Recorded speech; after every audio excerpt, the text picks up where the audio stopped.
dellu di leen nuyu bu baax a baax ami internetu Seneweb TV saa su ne mbégteeg ca waxtu la ñuy àndal di feggoog yéen ci émission Gumu Xol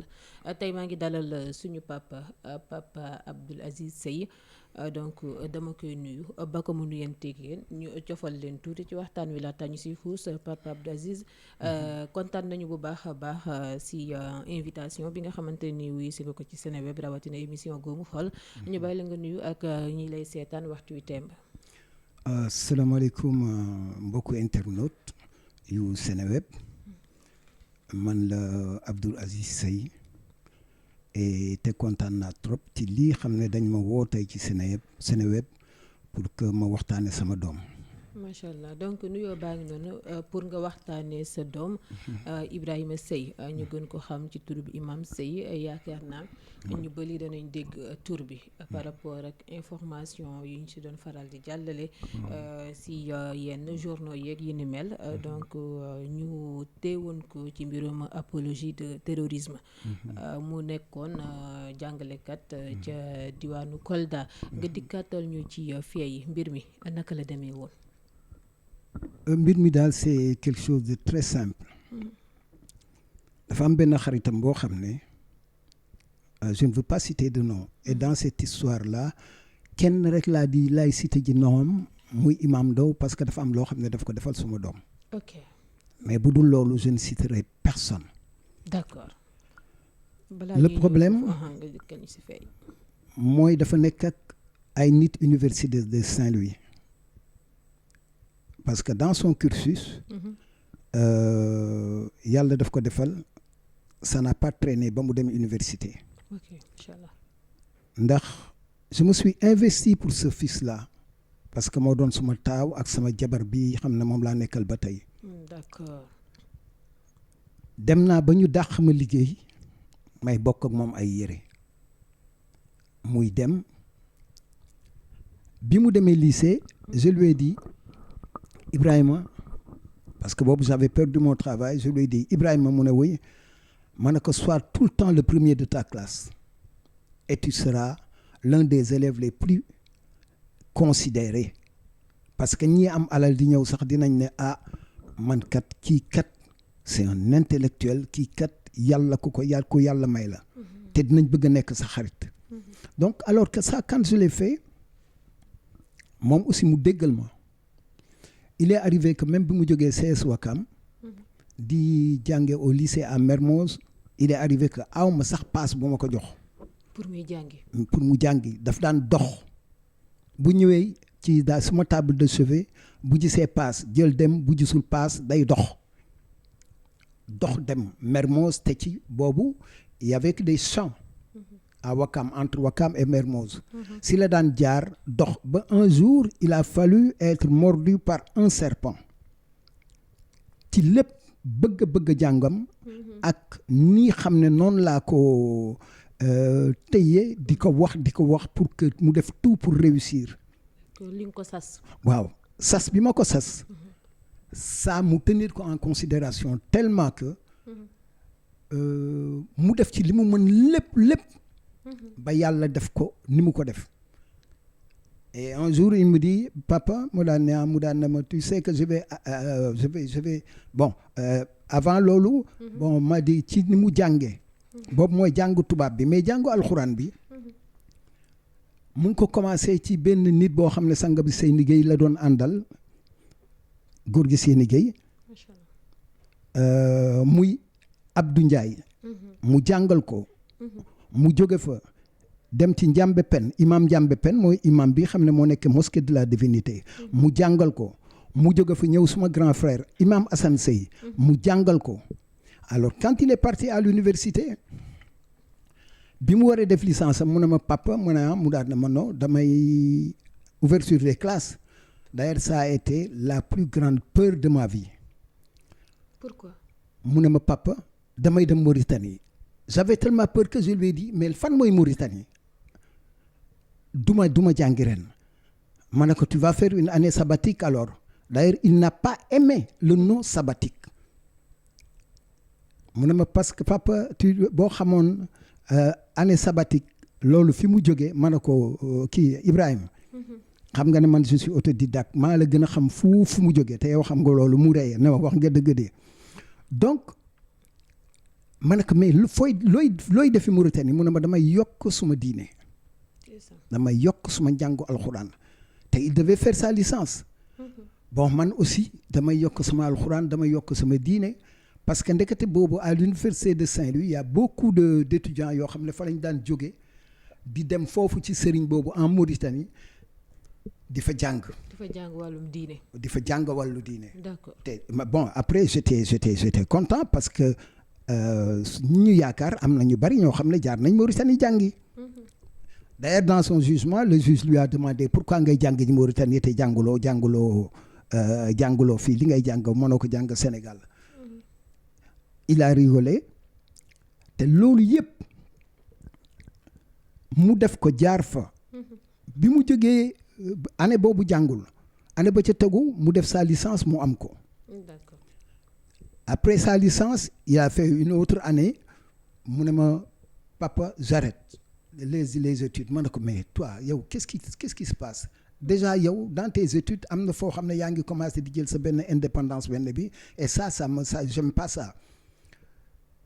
mu ne ma dama bëgg a teel liggéey pour am soxna parce que bëgguma mooy yàlla. D'ailleurs quand ils avaient au moins ay 13-14 ans doom nañ jéem a def benn temps yooyu les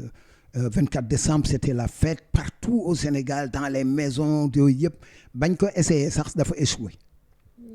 parce que dañu toog ñoom ils étaient 7 ou 8 personnes ils n'ont pas vu une seule fille bu fa ñëw ba noonu la ñu defaree seen i bagages lekk seen lekk dem tëddi donc yàlla man li ma bëggoon suma doom mu dimbali ma ci et je vous dis je me suis investi lu bari sax suma àdduna parce que moi je ne suis pas le monsieur propre le monsieur voilà quoi sama doom moo mu gën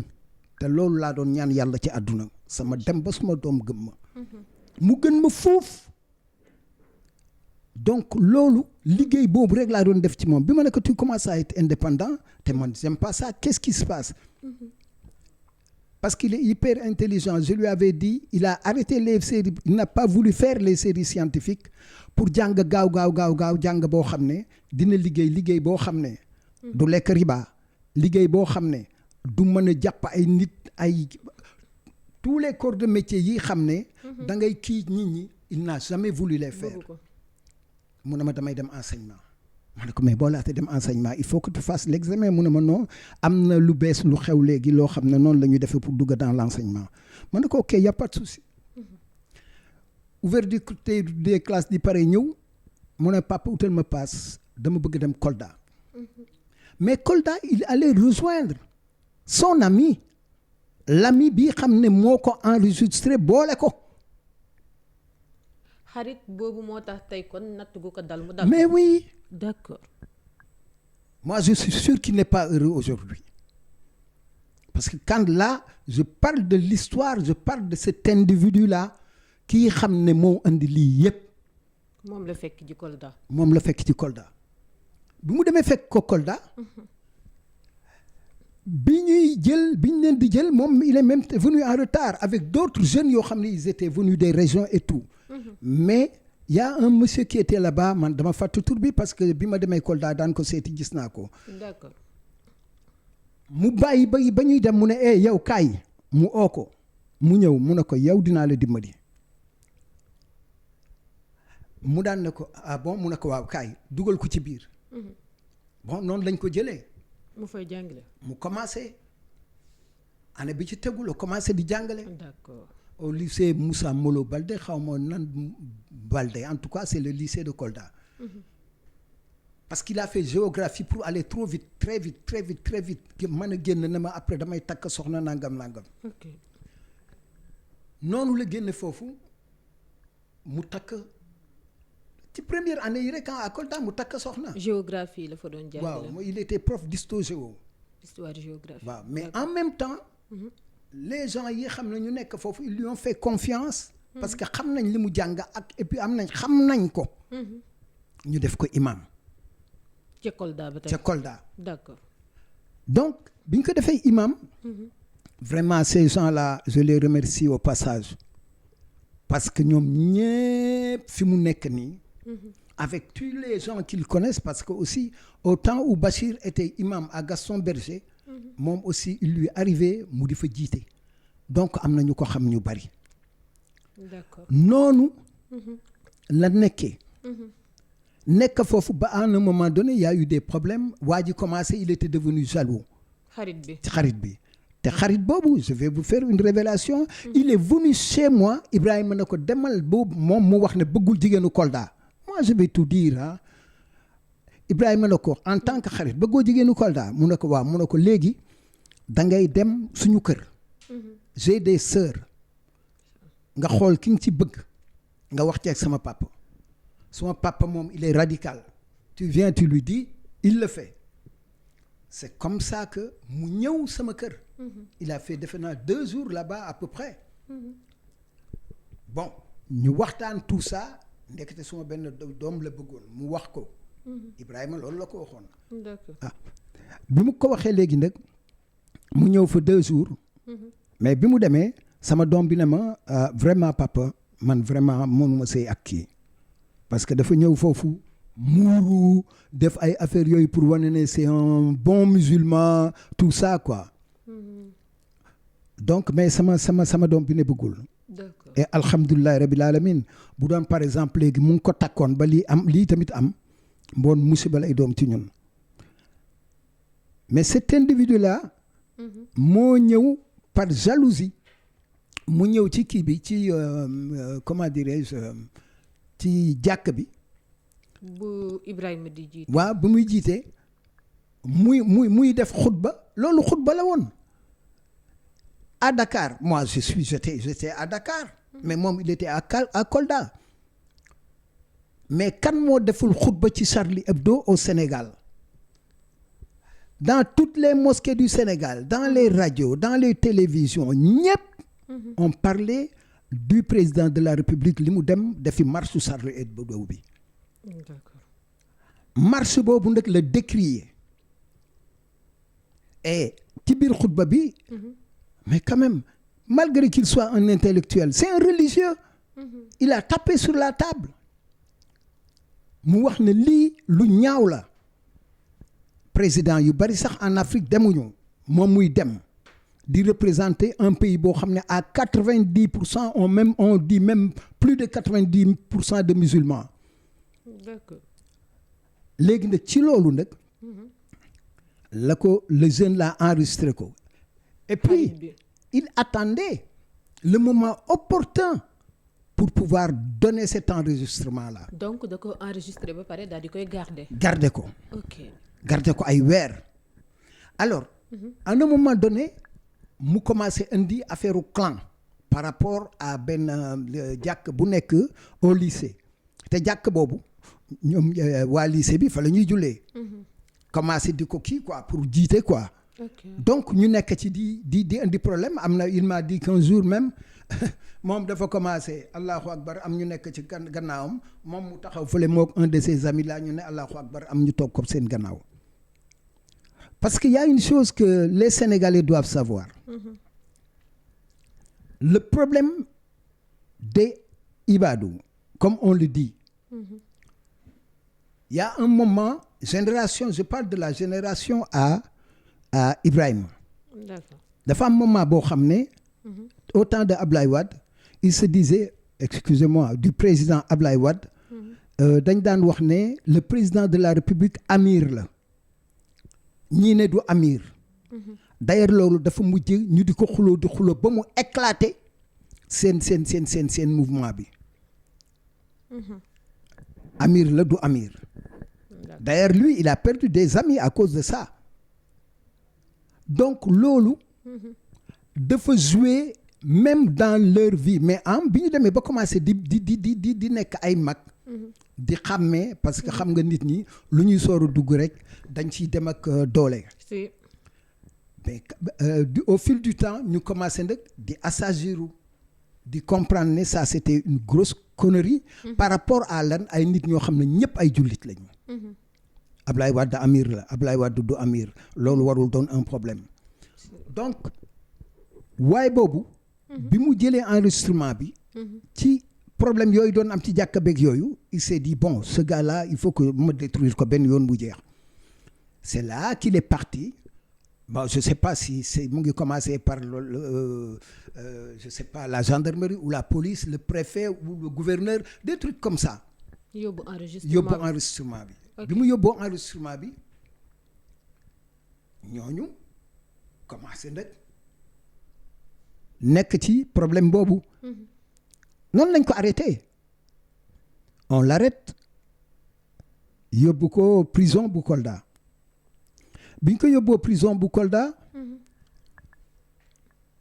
la première chance bi mu am mooy son ami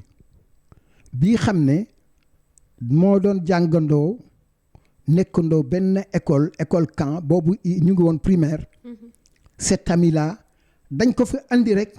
xaritam boobu la veille lañ ko fa affecté muy un monsieur qui s'appelle Dabo. D'accord. bi mu duggee ci prison bi di def di def visite il ne l'a même pas reconnu c'est Ibrahima qui l'a reconnu qui lui a dit mais Dabo mu ne comment mu ne ko Ibrahima Seye mu ne ko c'est pas possible ñu commencé waxtaan donc ce monsieur Dabo là il avait tous les problèmes du monde mais vraiment il a été bien formé dans la mesure où il avait son ami là et il avait son travail.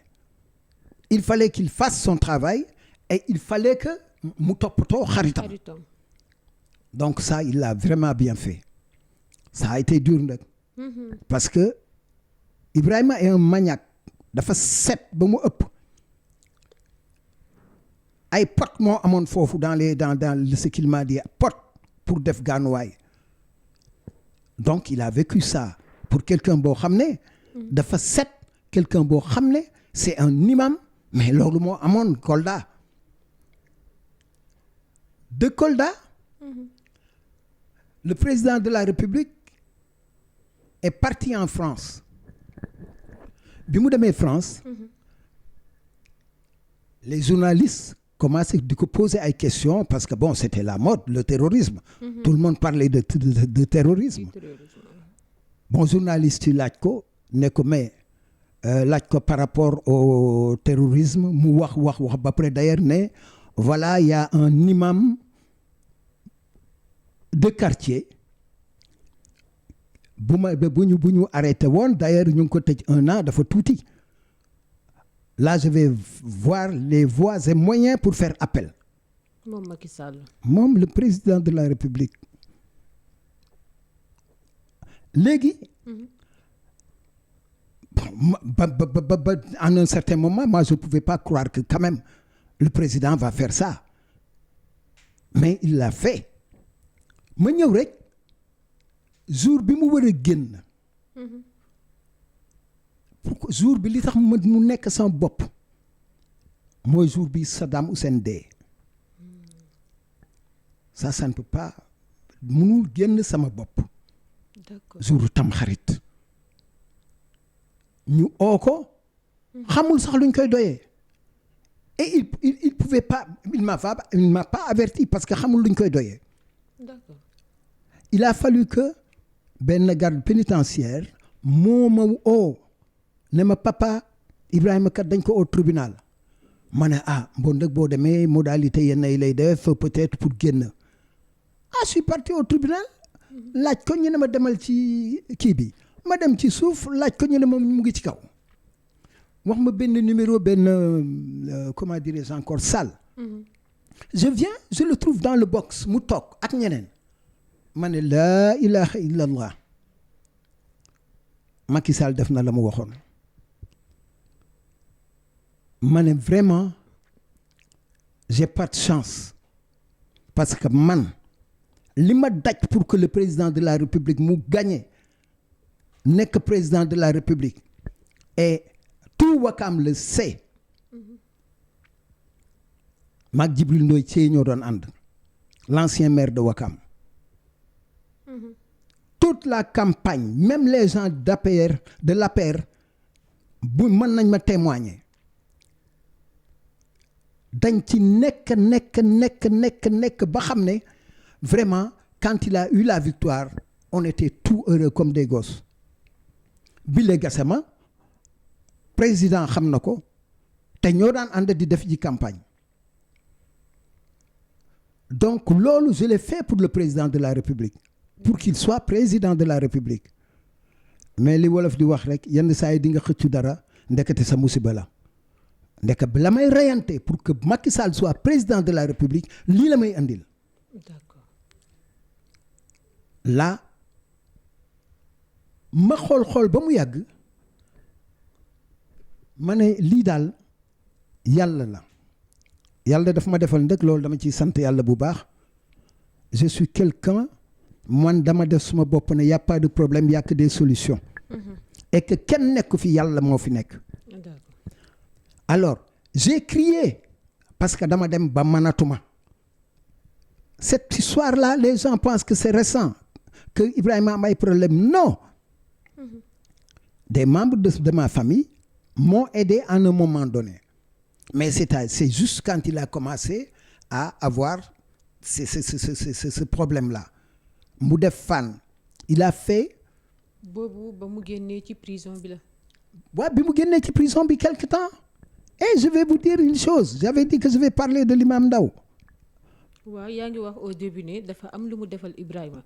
te bu ñu xoolee sax fee yi par rapport ak moom. fi ñu ko doon tuumaal am na lu ci méngoo. Voilà c'est que apologie du terrorisme da nga kañ terrorisme mais loolu lañ ko jàppee offense au chef de l'État. Mais voilà maintenant il est offensé parce que dans les réseaux sociaux ñi ñaa ngi koy def lu ne ñu ngi koy wax lu ne. Offense au chef de l'État parce que le chef de l'État moo dem du marché ji Charlie Hebdo offense.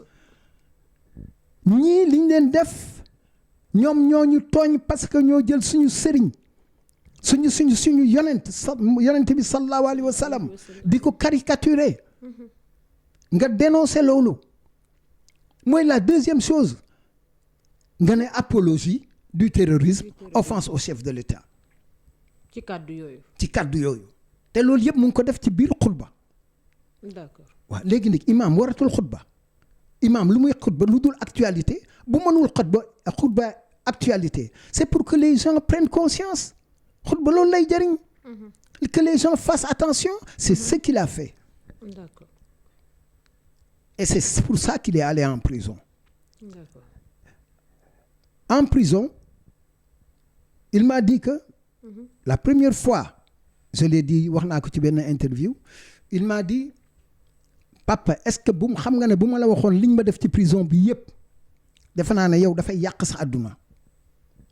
parce que mën nga muñ du ne mais loolu doo ko muñ. kon dañ ko fi doon bundu xataal. Ah oui. D'accord. Il m'a dit un jour dañu takkal loxoom nii mu taxaw mu ne boobu mooy bi gën a tuuti mënul tëdd nelaw mënul toog noonu la taxawee des heures et des heures et des heures. La dernière fois nag li ma wax nag c'est ça qui m'a c'est pourquoi man mi ne woon ne du ma wax imam Ndao yàlla na ko yàlla yërëm jéggal ko parce qu'il était tellement fatigué moom Ibrahima nee na suma jeunesse moo taxoon ñu doon ma gën a sonal te du ma nit boo xam ne man xam naa ko du nit boo xam ne da ngay jàpp nii rek mu nangu loolu lañ ko doon gën a sonalee. Et puis ils prennent des innocents daal di ubbi benn prison rek ne foofu c'est la prison haute sécurité yóbbu leen fa. mu ne ma à chaque fois que nga ñëwaan seet sama quand j'ai le sourire c'est pour t'apaiser parce que xam naa sa jikko une fois par semaine un mercredi. nga ko doon gis lañ ko doon gis sur 7. mercredi boobu des fois quand buñ ko bëggee defloo lenn li mu bañ. dañuy wax ne il se révolte mercredi boobu duma ko gis alors il est arrivé un jour j'en avais marre nag ma ne leen nag parce que dama ko gis mercredi bu njëkk ba il avait maigri ma ne leen nag dama koy gis par force mbaa je vais ameuter toutes les radios et télévisions du Sénégal alors bi ma defee loolu ñu le régisseur. Heureusement que booba man on a quelqu'un que je connais à Ouakam qui travaillait ci pénitencier yi ma wax ko mu ne ma régisseur bi sama xarit la grand dimbali ma ngir yàlla ma oo ko mu oo ko wax ak moom le régisseur m'a appelé ma ñëw ma ne ko Ibrahima ni ngeen ko bëgg a def du sotti ma ne ko bu doon rabu àll la ma ne en chef de meute la du nit koo xam ne da ngay ñëw rek jàpp rek wàññi rek daf lu la neex da ngeen koy rey li may wax nii le régisseur ba fa nekkoon xam na ne lii maa ko wax mu ne ma papa daan naa sonn en plus de ça seen lekk dama daan dem ba mujj gi duma ko lekk ndax jéppi leen parce que dama daan tiit sax pour lekk bi et c'est là que Imam Ndao intervient yàlla na ko yàlla yokk ay leer. ñoo bokkoon fi ñu ne. ok. mu ne moo daan jël lekkam di ma ko jox. jox ko Ibrahima. comme si doomam. voilà. donc nit kooku bii passé bëgguma woon wax waxam. parce que bu ma ko waxee daf may. mais lii Ibrahima moo ma ko wax tout dernièrement.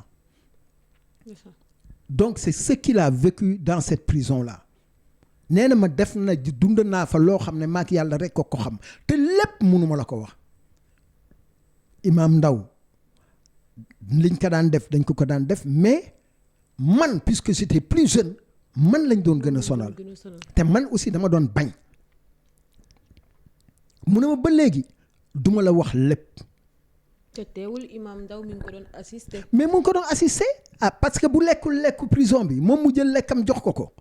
parce qu'il avait plus confiance en ce que Imam Ndao li mu koy jox mu lekk ko que lekku prison bi. parce que bu ma ko gisaan des fois je le vois il est bien des fois ma gis ko mu jeex man je suis plus clair que lui mais day dem ba mu clair comme man alors loolu dafa ma doon jaaxal ma ne kii daal y a quelque chose qui se passe dans cette prison là dafa am ay non-dits quoi. te les gens bu ma ko seetee ba génne ils sont tout sucre tout miel mel ni dara xewul mais man aussi loolu di ma traumatiser ba yàlla def mu defaat 1 an boobu dañ ko jugé waat et puis jugement bi c'était tellement rigolo parce que on le vient Ibrahima Seye mu ñëw taxaw Ibrahima Seye yaa wax nangam waaw lu tax lu nga wax nangam yàlla moo ko wax. ñu ne délibéré dans 5 minutes. Ils rentrent, ils reviennent 1 an 2 ans de prison ferme. Ça veut dire qu'il avait fait 1 an de plus. 1 an de plus. loolu lañ ko def. Et quand on le jugeait à Kolda, vraiment j'ai eu pitié de ces gens-là de la justice. parce que xam nañ ne li ñuy def nii dañ koy def rek parce que amuñu pexe. mais doonul lu leen neex. et je l'ai vu dama ko gis parce que moom on a voulu lui mais les gens étaient prêts à lui chercher un avocat. Moi dans les stratégies qu'on avait pris là-bas on avait même dit de lui chercher un avocat chrétien pour que bu un chrétien taxawee di ko kiiwal mu mën a nit ñi les juges ak yooyu ñu mën a comprendre l'histoire de Ibrahima Seye mais moom il était resté droit dans ses bottes parce qu'il a dit que deful dara tooñul kenn li yàlla wax laa wax bëgguma avocat ku mu mënti doon bëgguma yàlla laa wax yonent bi laa wax décrier lii xam ne ñun jullit yépp daf ñu metti et puis tout le Sénégal la metti woon mais nag il y a une chose boo xam ne Ibrahima il a été sacrifié pour simplement une chose c'est un seuil qui est dans le Fouladou un seuil qui est imam dans le Fouladou. Ça veut dire que suñu mbokk alpulaar yi jàng nañu alxuraan jàng nañu jàng boo xam ne bu ñu nangoo topp ci gannaaw nit rek kooku yàlla may na ko parce que yàlla moom daf leen may ñu jàng alors un sëy à Kolda un Baldé à Kolda un Diallo à Kolda tout ça ça se comprend mais c'est comme benn yëkk bu nekkoon ci benn gétt génn ci dem feneen mais boobu day neex a rey mais gétt bi sax buñ ko bëggee jàpp dañ koy isoler pour jàpp ko alors Ibrahima c'est ça. D'accord. Il fallait un exemple lan la ñu mën a def ah oui y a un sëy qui est à Kolda là d'ailleurs il avait nangam on l'arrête noonu lañ ko def Ok. mais si c'était un sëy dans Dakar nekk fi imam dans Dakar mbaa un Ndoye mbaa un Guèye mbaa un Sall que ça soit même beneen kii bu xeet bu mu mënti doon kenn du ko jàpp parce que imaamu Ndakaaru yii ko si jàpp kenn Ndakaaru toj mais un sëy là-bas c'est facile Ok. et puis je l'avais protégé ba amul benn journal bu am photo parce que je voulais que bu génnee prison mu mën a dem liggéeyam léegi ba mu génnee lan moo xew. mais ba mu génnee c'est simple ba mu génnee mu dem à la banque muy laaj ñëw foofu di seet lu mu fa am alors on lui avait laissé des salaires quand il a pris cet argent là mu dem am Bambilor jënd benn terrain ne daal il faut que mu am fu mu dëkk ak njabootam d'ailleurs c'est ça son problème aujourd'hui jotoon na am soxna ba pare. am na ñaari soxna fukki bant ak ñaar kenn ki mu ngi Ndar kenn ki mu ngi Wakam Ok. ñaari soxna la am et puis la plus âgée elle a 14 ou 15 ans ci doom yi. ci doom yi ça veut dire que ñoom xam nga rek tout ce que les gens disent là espacement de naissance tout ça ñoom seen yoon nekkul ci loolu des enfants ils font parce que pour ñoom pour d'ailleurs pour tous les musulmans ça doit être ça mooy yokk xeetu yonent bi sallallahu alayhi wa sallam donc c'est ça qu'il a fait et il s'est marié jeune il est allé dans l'administration quelque temps après rek mu takk soxna D'accord. donc ñaari soxna mi ñu ngi fi ñu ngi fi. ñu ngi fi avec ses enfants avec ses enfants. Oui. léegi li nga xamante ne nii dal na ko. ila li nga xamante ne comme ni ma la déggee pexe yu ñu def. ba téye ko ba mu génnee liggéeyam. delluwaatu sax foofu aussi naka la demee si wàllum liggéeyam. mais ba léegi ça n'a pas été acté kenn waxu ko dara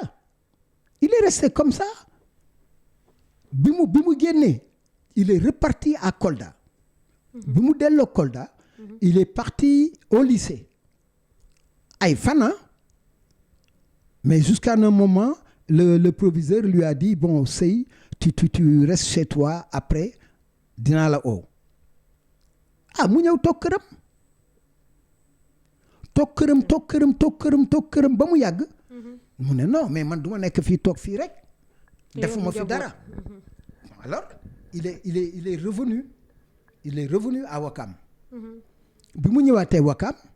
mu toog noonu daal rien n'a été acté on lui a pas envoyé un document disant que Ibrahima Seye tu as été radié xanaa boo radié nit di nga ko jox kayit alors c'est ça que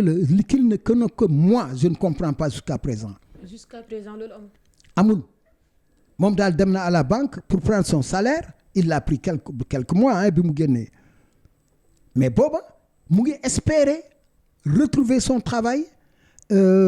continuer de faire sa maison parce que la mu yoroon investir na ko ci jënd terrain ba defar fondation et tout ça. mu ngi doon espérer refaire sa vie. D'accord. S'intégrer à nouveau mais mu ñëw à la banque rek pour son salaire il trouve rien du tout mu laaj ñu ne ko ñëwul alors c'est à partir de là que le commencé nag ça a été la goutte qui a fait déborder le vase. mu commencé nag il a commencé à perdre le fil de la vie commencé di am ay kii yoo xam ne moi je comprenais pas des fois il s'énervait à un moment donné il a commencé à avoir des problèmes avec ses sœurs avec sa maman te loolu yëpp new doon affaire. non moom mosul mel noonu. mu mel ni kon bopp bi dafa jaxasoo. mais bopp bi dafa jaxasoo justement sama kër vitre yëpp moom moo ko toj. il a fallu un jour que ñu dem def la déclaration à la gendarmerie de Ouakam ñoom ñoo ko jël téye ko foofu. Alors j'ai vu un cousin bu nekk sapeur-pompier ñu wax ma dem à la préfecture. J'ai été à la préfecture et il y a une jeune dame qui est là-bas, elle a un nom chrétien. Ça aussi je ne l'oublierai jamais parce que boobu man jaxasoo naa. C'est elle bi ma ñëwee explique ko moo ànd ak man yéeg jusqu'à l'étage def lépp toppatool ma lépp je ne sais pas ay mado ay affaires yooyu daal noonu lay tudd daal en tout cas rez-de-chaussée bi la ne. Donc celle-là aussi maa ngi koy ñaanal yàlla parce que ce jour-là xamuma woon fu may dem xaw ma lu may def li may def xaw ma ci dara mais elle m'a aidé et en plus daf ma gunge ba ci porte bi may génne mu ne ma waa papa on fait comme ça je n'ai fait que la regarder mais suma xol ma ñaanal ko. Donc noonu la ñëwee sama cousin bi yónnee wax sapeur pompier yi ñu ñëw jël si ko yóbbu ko. C'est la première fois qu'il a été interné. Astaghfirullah. C'est la deuxième fois qu'il a été interné parce que la première fois il a fait quelques jours à Fann mais il fuguait ba après j'en ai eu marre mais au moins garab ya mu doon jël jaraloon na ko tuuti jariñoon na ko ba xam ne il était un peu stable. Bon, un ami à lui, un certain Sarr, qui a eu la même maladie que lui, est venu chez moi ci jamono boobu ne ko Ibrahima mu daan ne ko il faut que tu acceptes ta maladie lii la sa papa wax na nga ko def accepte ta maladie soigne-toi tu vas reprendre tes activités parce que loolu moo ma daloon te yow xam nga ne moo ma daloon. waa xaritam yi foofu université ñoo ko andi woon femme en son temps. mu ne ko boo fajoo da ngay wér kooku mu ngi jàng mu ngi liggéeyam. Il a un autre ami aussi qui a été malade mu ngi liggéeyam mais moom l'histoire de son salaire ak yi xam ne dund na ko biir prison moo ko andil tout ce qui lui arrive parce qu'il est trop fier que nekk kër jabar mu di la yor mbaa sa papa di la may mbaa sa yaay di la may. Parce que man yarew ma ko noonu. Dama ko yare yow il faut que tu te débrouilles. Et comme je lui avais dit à l'école sois toujours le premier de la classe noonu laa ko jàppee di ko je me suis investi pour xale bi quoi. Et j'ai dit quel gâchis. Pas pour moi. Man wax naa ne yàlla may na ma xol bu ma àtte ne lii xam ne moo xew. Les gens peuvent même me prendre pour quelqu'un d'insouciant alors que dama gëm ne yàlla moo ko dogal.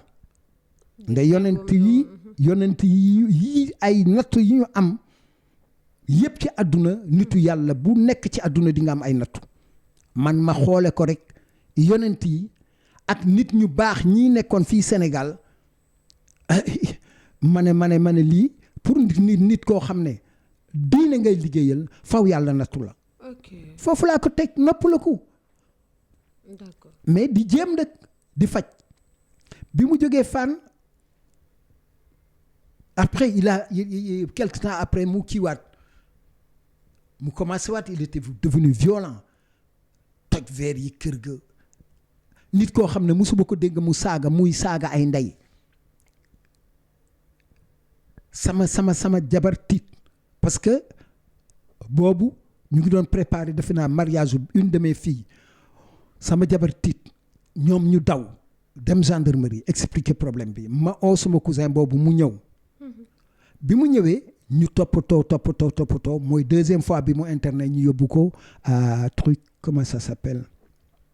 à Mbao. D'accord. Centre psychiatrique bu Mbao. fa lañ ko yóbbu.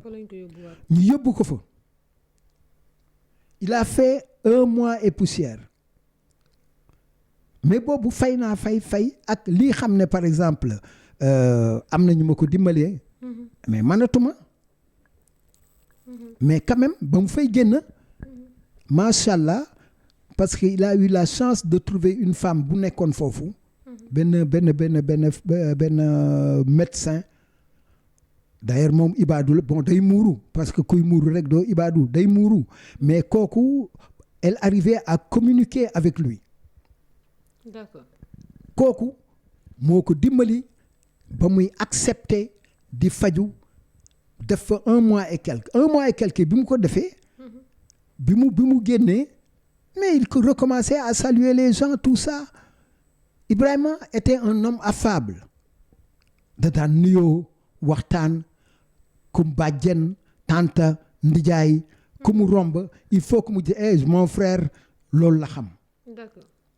mais depuis que mu génn prison quelque temps après rek la commencé. l'homme changement. du nuyu ay nit des gens qui lui étaient très chers du leen nuyu da leen di romb vif il se posait des questions mais alxuraan bi moment boobu nekkatul commencé woon na mais on ne se rendait pas compte mu commencé ut ay ne ma papa dama bëgg a jaay quoi il faut que je m'occupe mu commencé ñëw à Wakam ci Y bi teg fa benn table ne ma papa boo yoree xaalis alors je pense que 10 000 francs laa ko jox loolu laa yoroon mu dem jënd ji ay téere alxuraan teg ko foofu ne dafay jaay téere alxuraan yi en même temps muy toog foofu di jàng quoi te éventuellement ku ñëw fekk ko foofu mu jàngal la. ok.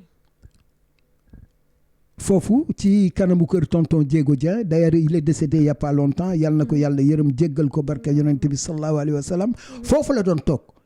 D'accord. mu di fa toog di def loolu ba mu yàgg kenn jëndul il va à Dakar quoi jëndi ay dàll ñëw teg di jaay ay dàll bon ay 2 paires 3 paires moo fa jar xaw ma ci di sax nu mu ko mujj a def bon léegi nag kii bi di gën a metti ci moom par rapport ak njabootam gaa ngi nii mu ngi dëkk kër jabaram ak ay doomam yi ñu ngi am problème ci seen njàng ñu ngi am problème mu lekk yooyu yëpp nag mu gën koo jaxase quoi. D'accord. ba tout dernièrement nag ma dem il a commencé à faire des choses yoo xam ne vraiment c'était trop maanaam Ibrahima bëggul woon dugg dans des toilettes bëggul woon dugg dans des toilettes moom expliqué na pourquoi selon moom buy tuur ndox lu muy mënti def Wakam puisque am na benn ay espèce u àll c'est là-bas qu'il allait et il a cité un exemple je peux même pas dire quoi ci jamono nu ko ñu noonu lañ daan def bu ñu tegee seen xayma bu ñu bëggee dem aajo dañu si seen xayma la ñuy demee aajo def lañ fay def bu ñu paree suul ko dindi seen xayma teg ko feneen donc moom affaire bi daf ko yóbbuwaat comme démb daal. ok. mu nekk di dunde noonu du sangu ci douche bi sa maman était astaghfirullah sa femme était obligée day jël paan teg ko ci néeg bi mu sangu mujj gi sangootul mu dem ba mu yàgg mu commencé instinct kii bi bëgg a def dara bi jàpp ko mu daal di ñëwaat encore jël ut kiiwu café di jaay café fële aux Almadies d'ailleurs c'est mon neveu qui m'a dit que Ibrahima à chaque fois si moom laay jëndee café Almadies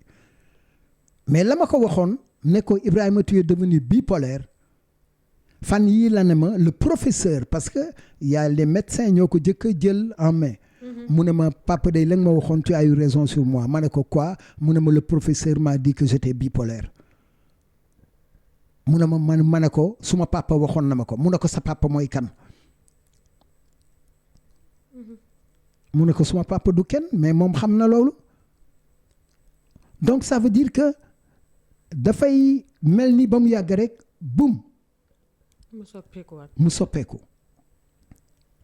loolu lay def donc doo xam ban moment lay kii ban moment lay soppeeku te bu soppeekoo ba après il a des regrets même par rapport à sa superbe femme bi xam ne vraiment chapeau bas daal pour cette dame là quoi c'est une dame qui s'est investie pour son mari d'une façon boo xam ne yàlla rekk ko xam et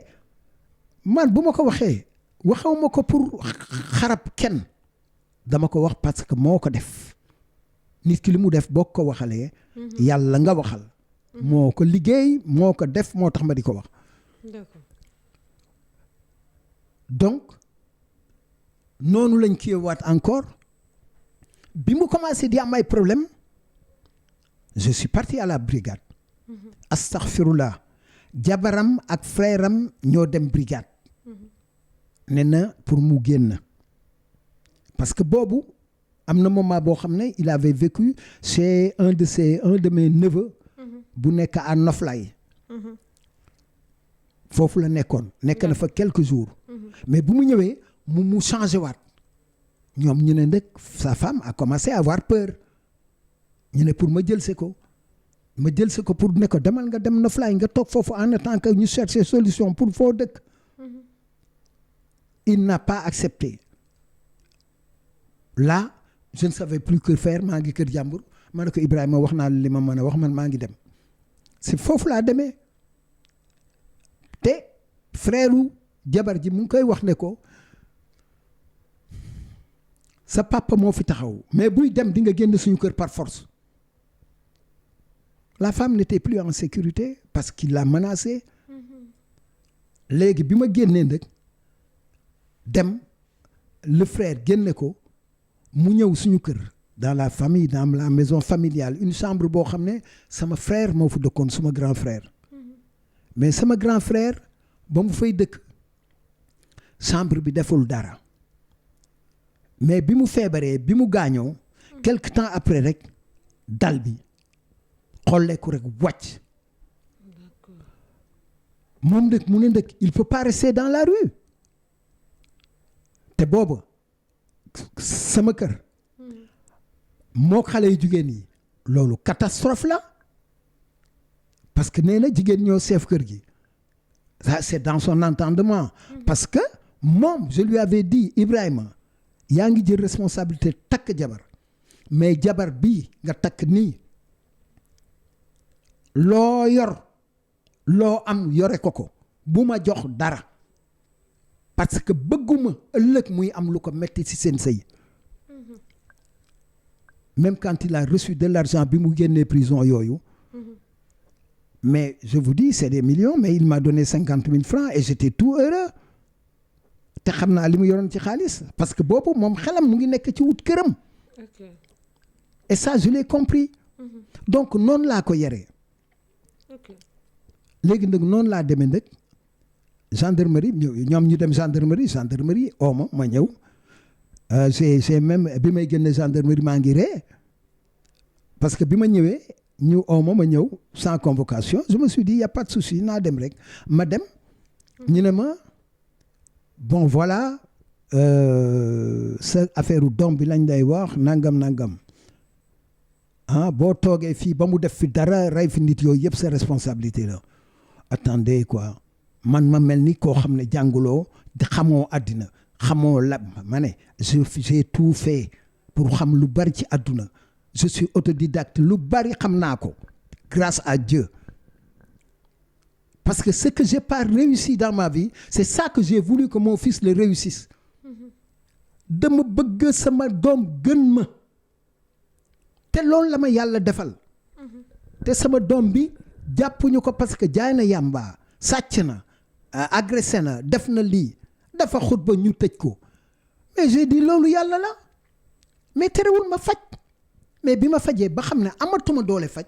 mais j'ai crié j'ai appelé au secours parce que bu doon quelqu'un boo xam ne c'est un homme mënuma ko waxee noonu peut-être un homme ordinaire maanaam du imam du dara mais bu boobaa du ma oote damay continuer di jéem. ndax diine l'islam la doon xeexal. voilà man pour man rek ma yëngal xolu jullit yi au moins ñu taxaw dimbali ma et c'est ça que j'ai fait. taxawoon nañu. macha allah. et pour les gens yi xam ne ñu ngi doon gis samay wax ci beneen kii sant naa yàlla parce que bi mu toogee fan yooyu gisuma ko parce que waa brigade ils m'ont dit ma eggali foofu ci brigade bi demal préfecture man leen est-ce que je peux aller à la sous-préfecture excusez-moi c'est pas grave.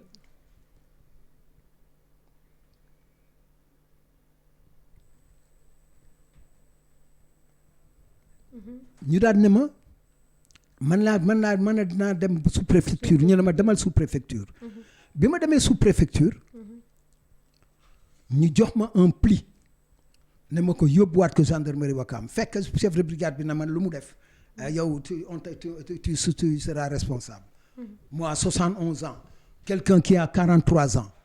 feebar def dara man maay responsable bi mais j'ai rien dit j'ai fait ce qu'ils ont dit ma dem à la sous-préfecture ñu jël un pli jox ma ñëw à la gendarmerie de Ouakam parce que boobu je voyais que Ibrahima li muy def nii xamu ci dara mais qu'est-ce qu'ils ont fait le chef de brigade a pris le pli parce que je ne suis pas bête je sais que j'ai fait une demande il fallait une enquête le chef de brigade a pris le pli comme ça jox ko un gendarme un certain Mbaye ne ko Mbaye traite-moi ça Mbaye qui me prend dafa génn sax brigade bi ñu toog ci biti mu ne ma waaye yow l'histoire de ton fils là alors je lui ai parlé mu ne ma non y a pas de souci je vais le faire ma ñëwaat il ne l'a pas fait mu ne ma reviens demain xaw ma après demain ma defaat loolu il ne l'a pas fait ma ñëwaat mu ne ma non c'est que man affaire bi xaw ma sax fu ma ko tegoon nangam. D'accord. Alors ça m'a choqué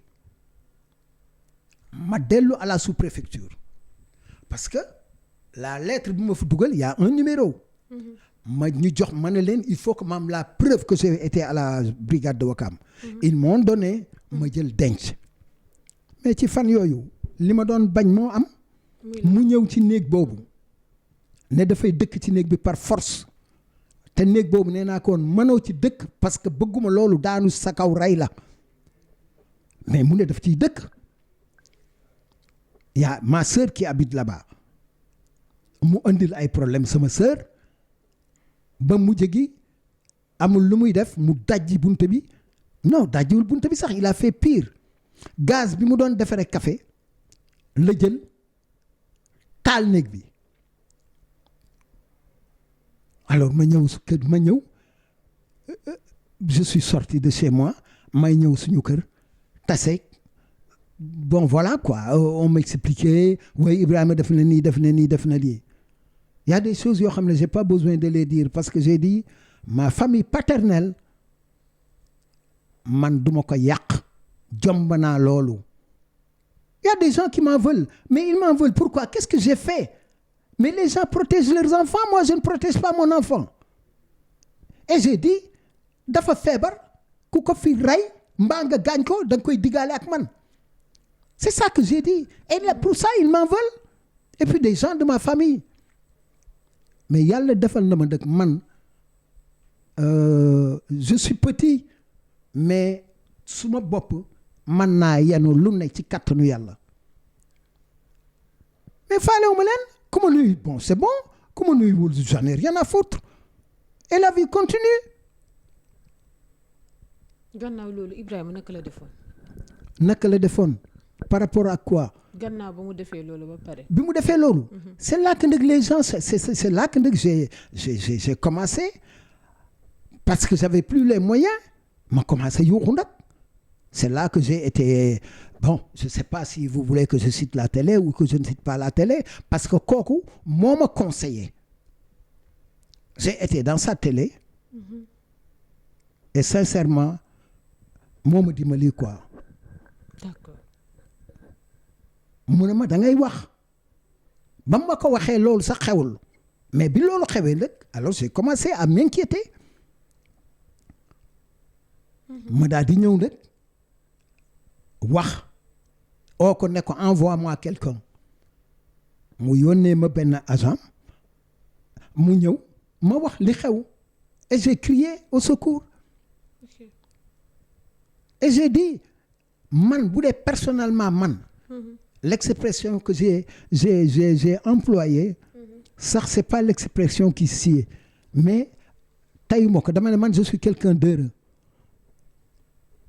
sama man bu leen ma xalaat man mais sama doom nangam mais c'était une façon de dire aux gens à la télé que man doon naa nit boo xam ne yàlla daf ma may je suis endurant quels que soient les problèmes yu ma mënti am je me dis qu'il y a une solution quelque part. d'accord. man loolu laa gëm dama gëm ne tamit yàlla mooy nattu te nattu bu ko bëggee dindi daf koy dindi man loolu aussi dama ko gëm. ok. ça ne m'empêche pas de faire ma vie. ça ne m'empêche pas de je m'occupais de ce problème là mais maa ngi doon dund li may dund. moment yooyu aussi yaayu Ibrahima soxnaam yi doomam yi naka lañ ko doon dundee. ah putain c'était l'enfer pour toute la famille c'était l'enfer parce que man ni ma mën a supporter yooyu di dox di wut ay solution mais ñoom mënuñu woon loolu fi ma dëkk ak sama jabar c'était la peur permanente déjà il arrivait que may def ay nuits blanches pour que xalaat ne Ibrahima mën na fa ñëw defaat leneen en ce moment-là mu ngi dëkkoon kër jabaram des fois la nuit ay yenn heure yenn yi da nga koy gis mu romb buntu kër gi taxaw xool daal di dem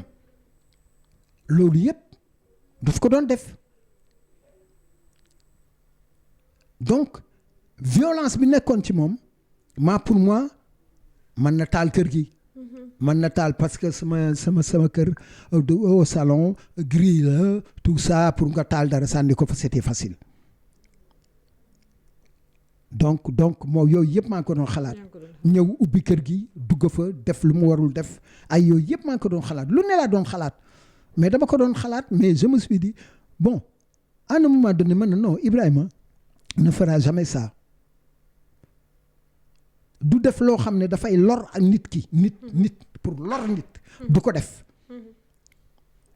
loolu ma ne du ko def alors c'est à partir de ce moment-là même bu fa jaaree day jaar taxaw ba mu yàgg mu dem yoonam donc mais par rapport à ma femme et mes filles j'ai beaucoup de filles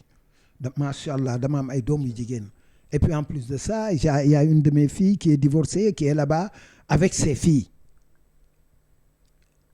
donc situation boobu nag tax nag ñoom kuy dem boutique ba yaa ngi gestu kuy dem feneen yaa ngi kenn ñoom pour ñoom nekkatuñu sécurité sa femme nag moom malgré tout ça malgré tout li Ibrahima di def yépp elle est restée comme elle est elle s'occupait de son mari d'ailleurs la maladie a fait en sorte que mujj gi il ne voulait plus rien faire xale yi bu ñuy def dara sax bu ko jabar ji ne ko Ibrahima kii imam doo wax ci ñii mais du ko faale et il plongeait jusqu'à ce que loolu am nag bi mu génnee kër jabar ji il est parti et il n'avait pas d'argent parce que moom mais Ndar Saint-Louis parce qu'il y a sa deuxième femme il m'a dit papa j'ai marché 45 kilomètres à pied bi mu ñëwee foofu jabar ji xool ko xam ne kii ça va pas elle a eu peur elle m'a appelé bi ma oowee man mais qu'est-ce que vous voulez que je fasse boobu jaaxle naa toog naa 3 jours xaw ma fu mu ne il m'est arrivé ma toog mooy taw yu métti yi doon taw Ndakaaru temps yooyu damay tëdd suma lal xaw ma fu mu ne sa xel du dal. mais je pleurais c'est la première fois que je le dis dama daan dem du ma nelaw parce que damay wax waa Ibrahima fan la war a ne mais il marchait il va dans un village il m'a dit que même j'ai passé la nuit ci benn xaw ma kuuru police xaw ma wetu police tellement day ñëw fenn rek il se dit qu'il se là je suis en sécurité il se couche nee na ma je suis parti dans un village où on m'a chassé noonu la nekk ba dem Ndar arrivé à Saint-Louis bi ñu ma waxee loolu nag fekk j'ai parlé à la télévision il y a des gens qui le connaissent c'est une association boo xam ne ak ñeneen ñoo xam ne ils ont pris la chose en main ñu ne papa léegi bul sonn c'est pourquoi tous les gens yi xam ne dañuy wax pour man dimbali ma nangam je dis xool leen fi mu nekk man kuy dimbalil ay jabaram surtout nga dimbali jabaram bi nekk Wakaam parce que moom laa gis am na loo xam ne moom sa deuxième femme elle dit que man dama ne ko dafa daw nangam mais moi je ne lui ai rien dit waxuma ko dara mais ki ma wax mooy jabaram bi ma gis ñuy àndandoo di defandoo am na loo xam ne mënu ma ko wax mais ki ma gis di ànd ak moom di defandoo muy sonn di topp caprice parce que léegi Ibrahima est devenu capricieux lu musul doon ci jikkoom. beneen Ibrahima la daal. beneen Ibrahima il a été jusqu'en Mauritanie il a marché des centaines de kilomètres. moo nekk disparition bi nga doon wax. non c'est la première disparition il y a une première disparition qui est plus grave encore parce que boobu il est parti en Mauritanie c'était au temps du Codiv et il a réussi à rentrer dans les mailles ba dugg Mauritanie et il s'est retrouvé chez le marabout bi xam ne moo ko doon jàngal. Qu'est-ce qu'il leur dit? Et il dit au marabout léegi dorénavant yéen maay seen sëriñ d'ailleurs dañ ko mujj ne ko nga dem sa yoon mu dem il est parti dans une je ne connais pas la ville je ne sais pas si c'est Attar ou je ne sais pas quoi mu dem foofu nekk fa il n'avait pas les moyens yorul dërëm parce que bi muy dem ay briques la jaay dem mu dem nekk foofu ak des bon nit ñi xam nga jullit rek fu ñu ne rek ñu gis koo xam ne li muy wax ci alxuraan daf leen jaaxal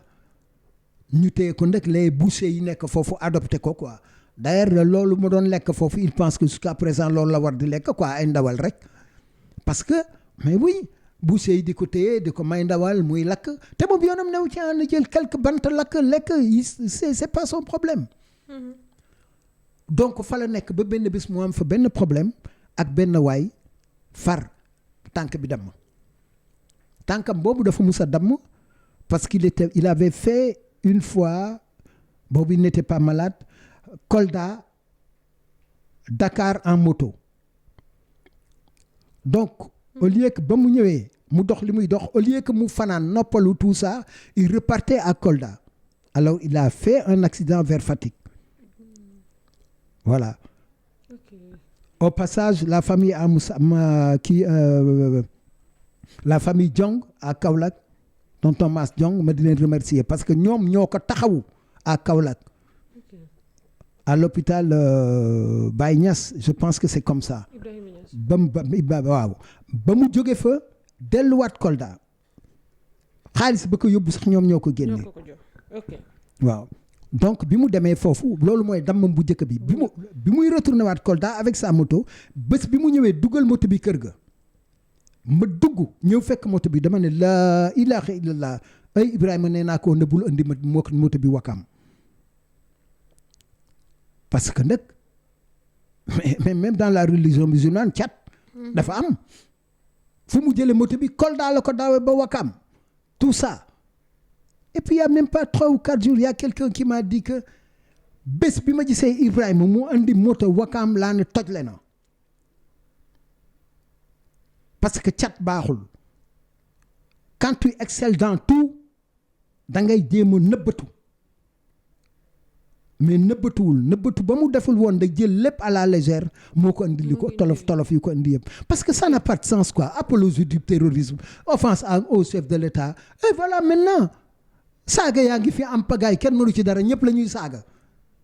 man na pare bu ma paree émission bi sax am ku ma saaga donc alors ani mu léegi c'est fini saaga yi tàkkartaan naa se na et encore c'est pire maintenant d'ailleurs saagakat yi ñooy star yi léegi waaye imam bi xutba moom on doit le briser tu le brises tu brises toute une famille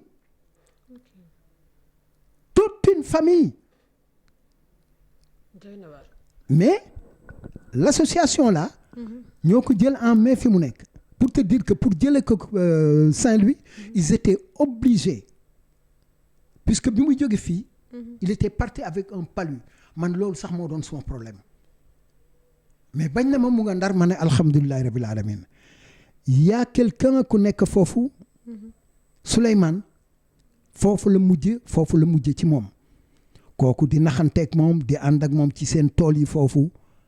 quelque di kii ak man ba ñoom ñu décider taxaw ma ni leen dëgg nañ def tout pour mu ñëw mu ne ma gaañi oo nañ ma nee nañ ma beneen imam bu nekk à Kolda ne ma waxtaan na ak ñoom ils vont payer 150 000 francs pour qu'une ambulance médicalisée andi ko à Dakar. Okay. Mais moi je voulais qu'il reparte à Mbao mais ñoom nee nañu Mbao amul place et que ñoom réglé nañu Dakar ba pare parce que y a un de leurs amis ku nekk ci association bi c'est un psychiatre. D'accord. Donc voilà quoi ñu andi ko nag Dakar. Ok. Donc depuis lors mu ngi à l'hôpital de mu ngi à la clinique Moussa Diop à l'hôpital de Fann foofu la nekk. Actuellement il s'en occupe et pour wax nit ñi je suis un peu décontracté parce que vraiment ci kàttanu yàlla mu ngi am tan bu baax a baax. Macha allah mu ngi am tan. Macha allah waaw le cri de cœur c'est quoi. L'association ñu ngi dimbali famille bi ba léegi ay doomam daal ay jabaram ay soxnaam ñu ngi leen di dimbali. D'accord. Je ne dis pas qu'Ibrahima est guéri à 100%. Non. Mais je sais que il a pris conscience au moins qu'il est malade. Ce qu'il a toujours refusé d'admettre. Et je lui ai toujours dit Ibrahima da ngay nangu sa feebar pour faju. Mais il y a deux jours bi ma waxee ne ma le professeur mu ngi koy soor a gis nee na ma je suis un bipolaire. Ma ne bon puisque mu ngi wax ay bipolaire rek ay nangam loolu aussi c'est un grand pas vers la guérison.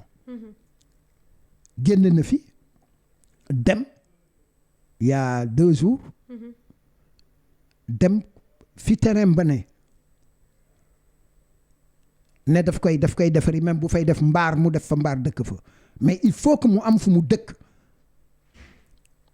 te les gens ont peur. Sa femme moomul kër ga mu dëkk. Même bu ma nee accepter yeneen yi seen waa kër duñ ko accepter. Chez moi avec les filles catastrophe là. Parce que c'était tout le temps des menaces de mort ay toj ay vitres ay def lu ne saaga yëpp daf ko doon def ba mu gis sama famille samay doom di saagante mu di leen saaga ñu di ko saaga bon il peut pas vivre avec ces gens-là. D'accord. Te loolu c'est ça se comprend donc moom ce qui li nekk ci bopp bi.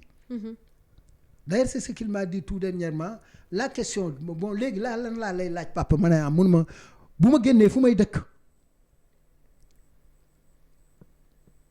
ma ne ko loolu on va s'en occuper. Parce que la personne qui coordonne mu ngi wax ak man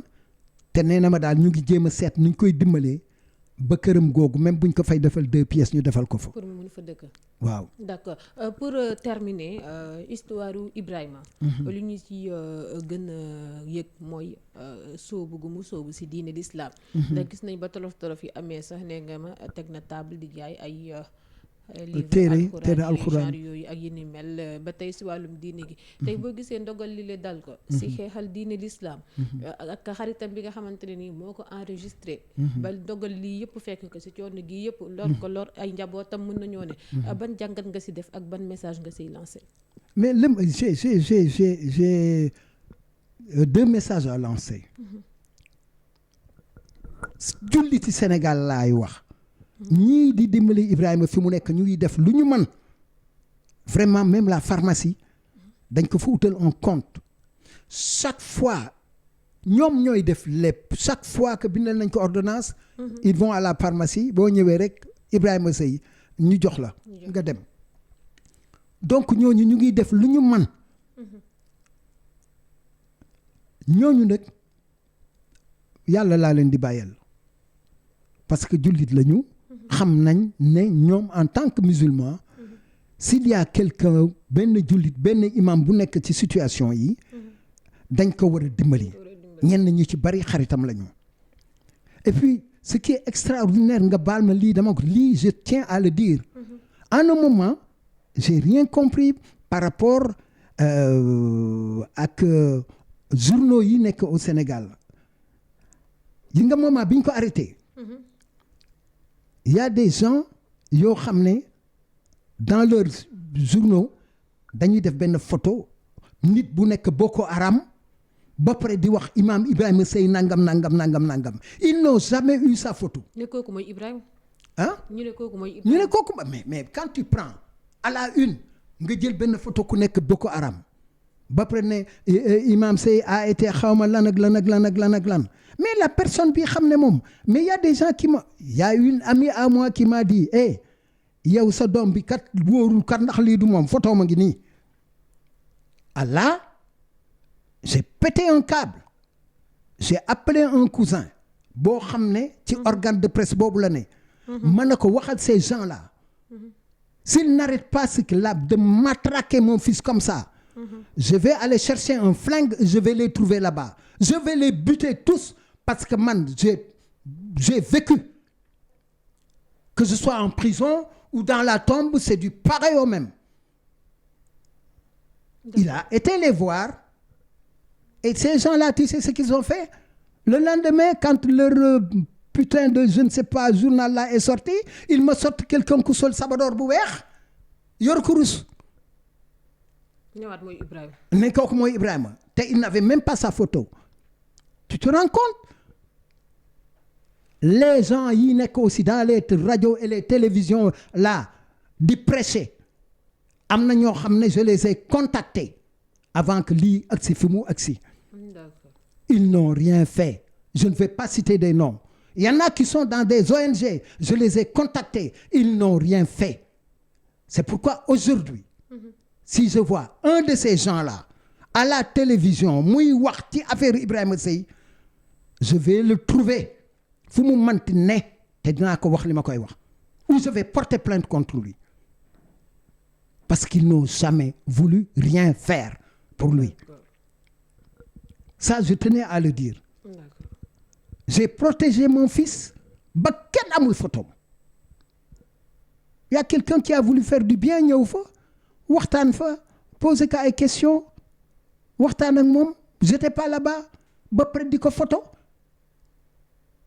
Heureusement que Souleymane a été vigilant il m'a appelé ma ne ko waxal ko gaaw ne ko loolu ba àllaaxira bu mu génn mooy un. Deuxièmement bu génnee je vais porter plainte contre lui mu wax ko ma oowaat waa ji wax ak moom bi ma waxee ak moom de le gars m'a dit nga baal ma nangam dama doon essayer rek pour jéem ko dimbali nangam il était de bonne foi man nangu naa ko mais nag je ne voulais pas ça. Il est à la c'est pas normal. Okay. Donc en gros loolu mooy histoire u Ibrahima Seye. Et son ami bi nga xamante ne moo ko indi le pauvre il y en a même qui me disent qu'il a perdu sa femme. xarit bi waaw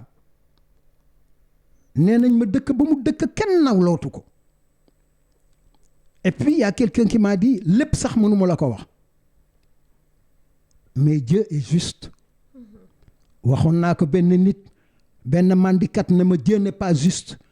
ma dem ba di ko dóor mu ne ma boo ma dóoree tooñ ma Dieu est justice bi ma waxee loolu dama taxaw xool waa ji ma ne c'est pas possible jàngati naa dina ko gis fii dina ko gis fële parce que bu doon yëf yi dafa yem ci Ibrahima du dem du dara mais yemul ci Ibrahima lor na ay xale yi lor na ay njabootu Ibrahima et puis vous vous rendrez compte 12 gosses la plus âgée am 14 ans ñenn ñi gis nañu bi ñuy seene seen papa di ko yóbbu ci seen kanam gis nañ ko ñenn ñi peut-être xale lañ woon mais ñenn ñi xàmmee woon nañ tuuti mais la plus grande elle dit psychologiquement moom elle parle de ça nee na ce jour-là et moi j'ai peur pour ces enfants-là parce que ni ñu xamee woon seen papa fi mu ne nii xamewuñu ko loolu mais heureusement cette association encore les a pris en main dugal leen ci ay école yàlla na leen yàlla fay barke yonent bi sallallahu alayhi wa sallam c'est des gens qui ont été là donc day wane ne man ni ma gëme woon ne yàlla moo ma mën a dimbali yàlla dimbali na ma ba lii yomb na Ibrahima mu ngi tane alhamdulilah waaw loolu alhamdulilahi rabil alamin amiin yaa rabbal ban association ñoo koy taxaw jamono mais le nom de l'association moi je sais pas xam l'association des intellectuels musulmans ou des trucs comme ça daal mais je ne suis pas très sûr hein parce que moi c'était tu vois xam nga boo nekkee par exemple nga nekk en apnée ba nga génn nii boo noyee doo xalaat sax ay yow kii lu mu ne fa kii yow noyyi nga rek quoi ça veut dire que bi ma amee loolu c'est comme dama ne woon en apnée ma génn ci ndox mi rek noyyi xamatuma sax ay turi association seulement xam naa ci ay nit xam naa ci ay nit macha allah donc jaajëfal nañ la Papa Abdou Aziz waaw donc bu baax a baax ma fàttali ne moom mooy waajur bu góor Ibrahima Seye ñu gën koo xam ci turub imam Seye ñu amoon mbégte dalal la nga dikkaatal ñu rek si la triste histoire de Ibrahima vraiment ku ko dégg tey xol dana tooy waaye itam jàngat yi bëri nañ si lool macha allah di ko ñaanal rek mu wér ba delluwaat si njabootam yitteem ma bàyyi la nga tàggatoo ak ñi la doon seetaan waa jërëjëf yàlla na yàlla fay leen te ñun ñëpp jullit leen rek la am ñaan ñu ñaan rek parce que ñaan yi mu ngi koy gis ñaan yi mu ngi koy gis te loolu c'est important jullit ñaan la am donc na ñëpp ñaan rek waaw te ñaana laa leen rek imam Ndaw Sénégal day leen ko ñaanal du doy loo leen ko gën a ñaanal rek mu gën a baax jotoo ko woon gis ak lu mu defal sa doom musuma ko gis man yëguma woon loolu xaw ma ci woon loolu dara sama doom moo ma ko wax y a même pas une semaine ne ma il est arrivé qu'il se prive pour que moom mu lekk parce que moom bëggul woon lekku ñii xam ne ñooy ces tortionnaires bëggu ko woon lekk donc c'est ça may gërëm ñëpp di leen sant seen télé bi yal na yàlla def mu jëm kanam yàlla fay leen ngeen gi fay en tout cas man personnellement je suis content d'être venu ici waaw loolu daal dama koy sant yàlla daal parce que dafa am yu sew yoo xam ne amoon jot temps wax ko mais vous m'avez donné l'occasion d'en parler et may sant yàlla nag jërëjëf jërëjëf aussi gërëm nañ la bu baax a baax sant aussi ami internet yi doon teewlu émission Góomu Xol ñu dig leen daje rek ba beneen ak beneen invité bu ñuy dalal jaajëf